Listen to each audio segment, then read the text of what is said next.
Okay, hello everybody. This is the next video I guess Brett Keane has made about me, and as you see, it's uploading, and so let's watch it. Ladies and gentlemen, I am saddened at what I have seen today. It's not the first time I've seen it. Being that I was originally raised up in St. Louis, I've seen a lot of bullshit like this. But I was playing Warcraft today, and I seen something that blew my mind. Something much more dumb and more ridiculous than this Christian guy named James that I've been dealing with. Oh, well. Okay, where's my answers for any of the videos I've made? You haven't countered any of them. All of the videos I've countered your questions about the Bible, I've gone to the Bible and I've answered them from it, and how you've misunderstood it. All you did in your last video against me was just insult me. Let's just get all of the insults at me out of the way first. James, you're an idiot, you're stupid, you're a moron, you're a dummy, you're a filthy ape, you're a dirty pig, you're a cat, meow. Like, who cares? What is up with this? Where's my answers? All you're doing is insulting me, and you claim to be this big atheist guy here on YouTube, destroying Christianity. But where's the answers? And first of all, I do like to say thank you for insulting me, because on the Sermon on the Mount, Christ said that when you're insulted for his name's sake, you get a blessing.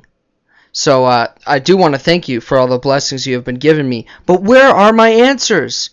What do you mean you've been dealing with me? You didn't make anything. You didn't come up with anything. I don't even think you've even watched any of my videos answering you. And neither of your viewers, it's quite clear, because your videos get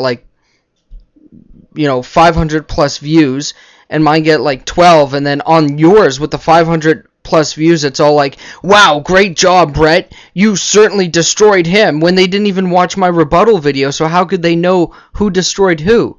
But this is their hypocrisy, and whatever, they're going to be that way nonetheless. But at least with you need to counter my points and build up stronger points above it, not just insult me. What kind of answer is that?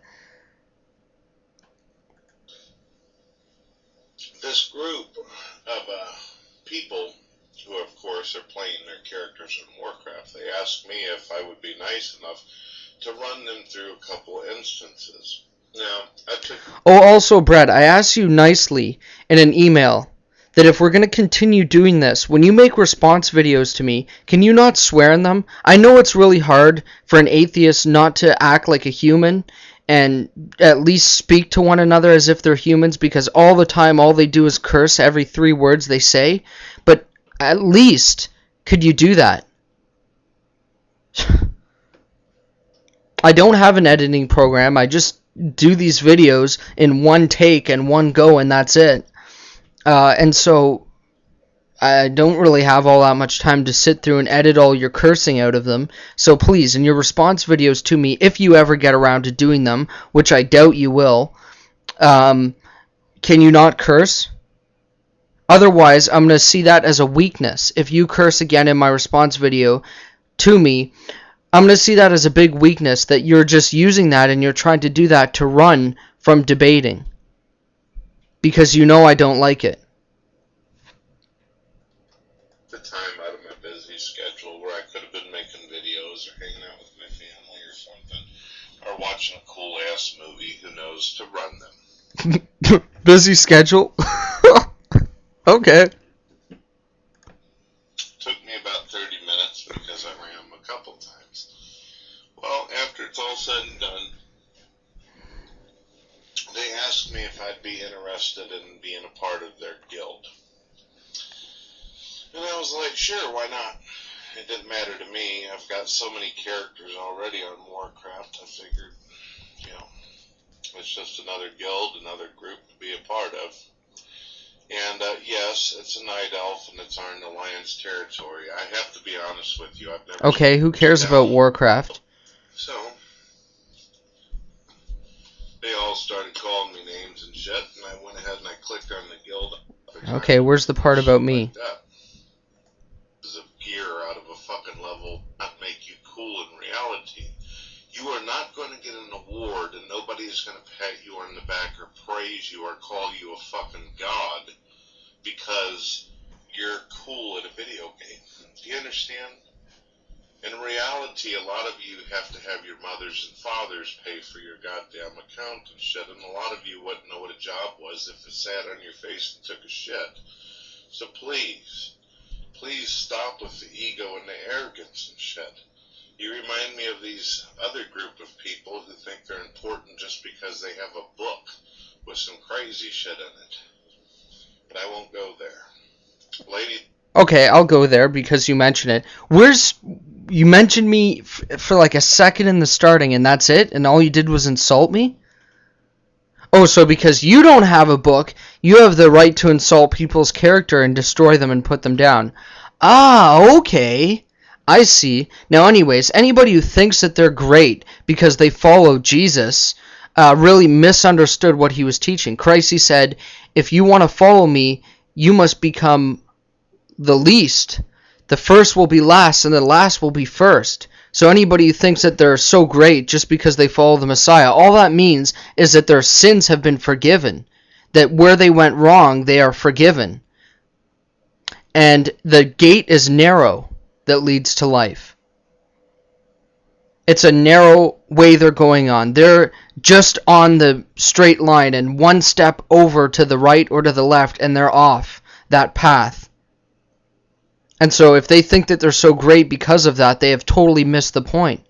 He who is humbled will be exalted, and he who is exalted must become humble. This is what Christ taught. And so to try and say that, oh yeah, we're better because we follow Jesus Christ, all it means is that we are forgiven of our sins and we try to follow his teachings. But we're no better than anybody else. It is Christ that is better. That's what we preach. This is why we are Christians, followers of Christ. It is Christ that we proclaim is the best one. He is the one who's the sufficient atonement for our sins. He is the one who lived a sinful life. He is the one who practiced what he preached. He is the one who said, while he was dying, "Forgive them, Father, for they do not know what they're doing." And since you brought up racism, I'll bring that up. Because there's a lot of groups that claim to be Christian that do hold to racism. But if you notice that if the devil wants to fool you, he's not going to come to you as a big gnarly red dude and say, "I'm the devil, come worship me." He's going to try and do it in the name of Christ. He's going to, think about deceiving people. What I don't get is why people somehow just turn off their minds when it comes to judging Christians and whether they're following Christ, or judging different issues on atheists and on Christians, Muslims, Hindus, whoever. On all sides we find this. If I want to poison somebody, am I going to put poison in their garbage and in their trash? No. You're going to put poison in their food, what is good. So Satan will try and alliance himself with Christ, or say that, this is a Christian group. And this is why all of the cults that come after Christianity say, we know when the end is, I'm the Messiah, blah, blah, blah. And Jesus, he warned us about these people. And so just because they claim to be Christian, it doesn't mean they are. Jesus said, by their fruits, which means their actions, you will know what kind of tree they are. And any tree that produces, any good tree will produce good fruit, and any bad tree will produce bad fruit. And you'll know them by their actions, whether they are of mine. Anybody who hates his brother is not a child of God. And so if somebody hates a different Christian because they happen to be black or Chinese or whatever, they are no Christian. And they will suffer big time for this. And for lying, too. Here we are at Revelation 7, verse 9. The great multitude in white robes. After this I looked, and there before me was a great multitude that no one could count, from every nation, tribe, people, and language, standing before the throne in front of the Lamb. They were wearing white robes and were holding palm branches in their hands. And so if we, as Christians, are not striving to make it right between one another, black or white or brown, wherever you're from, here on this earth, you think that God is going to allow that kind of foolishness in heaven? Absolutely not. And people who cause divisions among us, they will pay big time for what they did. So, that's it. Take care, guys.